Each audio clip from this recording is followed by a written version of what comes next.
இங்க பாரு, என்ன திட்டவும் அடிக்கவும் உனக்கு முழு உரிமை இருக்கு. ஆனா இன்னொரு வாட்டி இன்னொருத்தனை கல்யாணம் பண்ணிக்கோன்னு சொன்னேன், உன்னையும் கொன்னுட்டு நானும் செத்துருவேன். உனக்காக தாண்டா எங்க வீட்ல இருக்கிறவங்க எல்லாத்தையும் எடுத்துட்டு சென்னையில வந்து வேலை செஞ்சுட்டு இருக்கேன். ஏய் நான் சொல்றத கேக்குறியா? இன்னொரு வாட்டி இந்த மாதிரி சொன்ன நடக்கிறதே வேற. அசிங்கப்படுத்துறாங்கடி, உனக்கு என்ன தெரியும்? போற இடம் எல்லாம் ரிஜெக்ஷன். என் கதையை குப்பை மாதிரி கீழே போட்டா தூக்கி.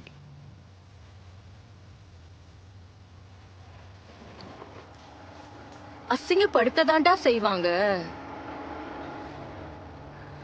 எல்லா இடத்துலயும். அசிங்கமும் அவமானமும் படாம யாருனாலையும் மேல வர முடியாது.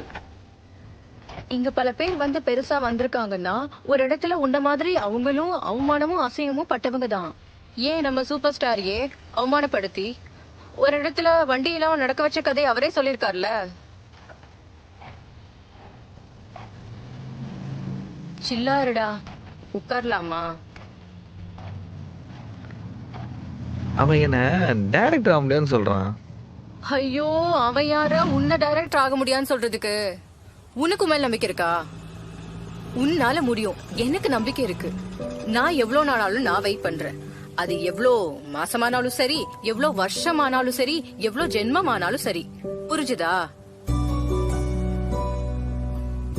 டேய் பசிக்குதுடா, சாப்பிட போலாமா?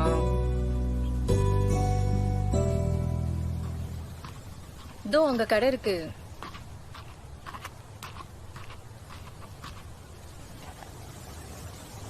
அண்ணா 2 டீ.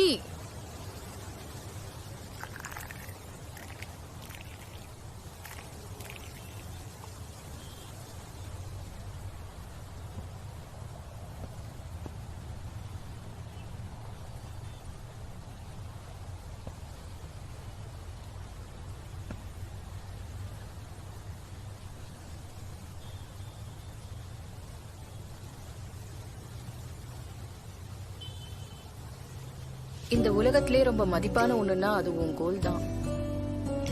நீ பயப்பட வேண்டியது உனக்குள்ள இருக்கிற ஹீரோ இந்த உலகத்துக்கு தெரியாம போயிடுமேனு தான்.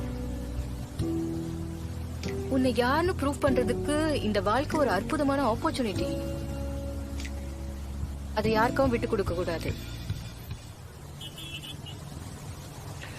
ஏய், என்னோட அடையாளத்தை நான் எப்படியாச்சும் கண்டுபிடிச்சிடணும். ஏய், இது உனக்கான அடையாளம் கிடையாது, நமக்கான அடையாளம். முதல்ல இருந்து மறுபடியும் தேடு. கண்டிப்பா நம்ம நல்லா வாழ்வோம். சரியா? மற்றவங்க முன்னாடி எப்படியாச்சும் வாழ்ந்து காட்டணும். நாளைக்கு இவரை போய் பாரு. சரியா? ஓகே. சரி, பாய்.